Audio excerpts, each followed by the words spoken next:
जुर्म की दुनिया के सबसे खतरनाक जेल से फरार हुए 3 कैदियों की तलाश एक अनसुलझे मोड़ पर जाकर ख़त्म हुई।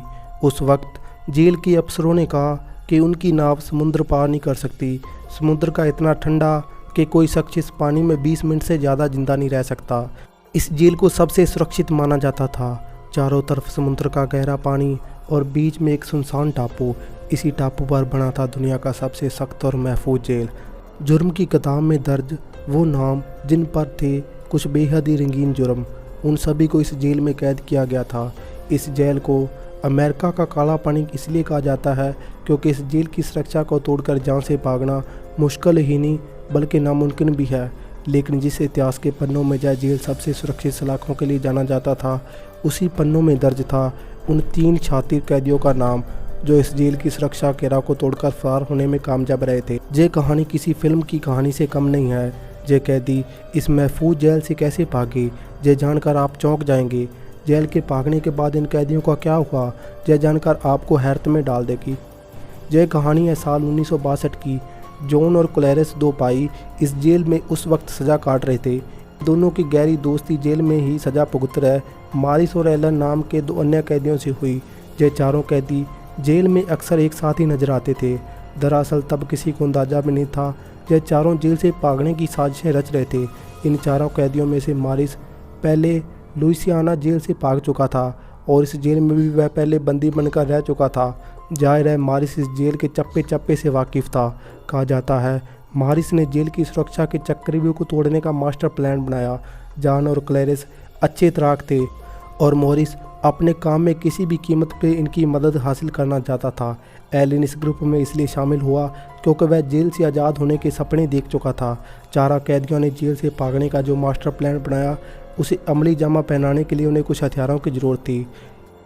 इस योजना को अंजाम तक पहुँचाने के लिए जॉन और क्लैरिस भाइयों ने इंसान के पुतले बनाने का काम किया। इस मुखौटे को बनाने के लिए इन दोनों ने जेल में कैदियों के कटे बालों का गुच्छा जुटाया था। इसके अलावा कुछ कागज़ों और लकड़ियों की मदद से उन्होंने एक पुतला बनाया। मॉरिस ने जेल में बेकार पड़े वाद्य तंत्र अकॉर्डन को ठीक करने की बात कहकर उसे अपने कब्जे में ले लिया। इसके बाद सबने मिलकर रेनकोट्स चुराए और रेनकोट्स की मदद से उन्होंने नावचुमा चीज़ बनाई जो समुद्र पार करने में उनकी सहायता करने वाली थी। इन सभी ने जेल से चम्मच और बटर नाइफ जैसे बर्तन भी चुराए।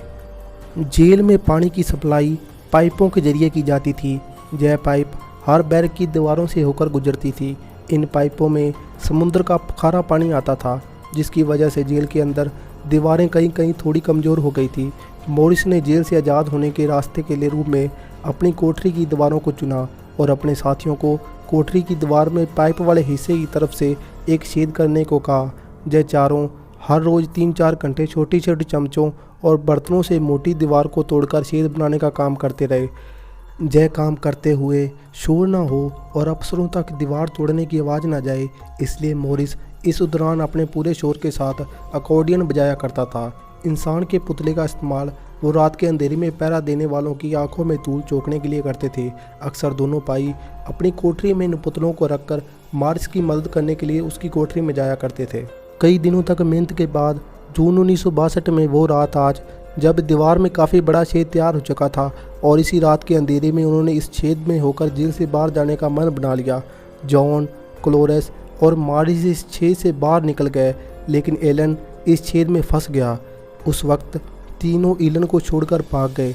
हालांकि एलन ने अपने दोस्तों से मदद मांगी पर उन्होंने इनकार कर दिया। उससे शोर ना मचाने की गुंजाइश की थी।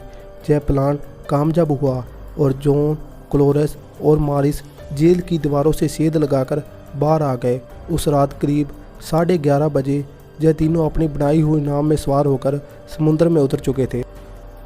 सुबह होते ही जेल के पहरेदारों को जेल ब्रेक की खबर मिल गई।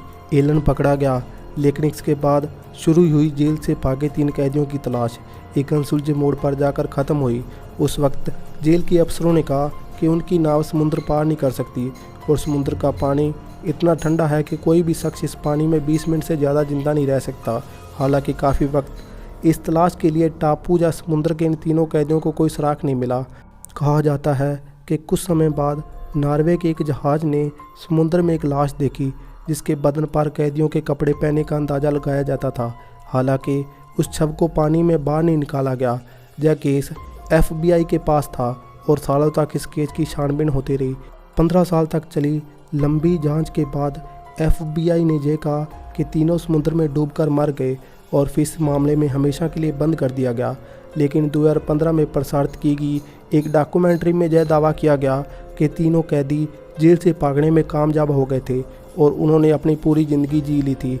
एक चिट्ठी भी सामने आई जिसके बारे में कहा गया था कि यह चिट्ठी रॉबर्ट और उसके भाई के बीच हुई बातचीत का अंश है। साल 2013 में जॉन और क्लोरिस के तीसरे भाई रॉबर्ट ने खुलासा किया कि जेल से भागने के बाद उनके दोनों भाई जिंदा हैं, वो उनके संपर्क में हैं।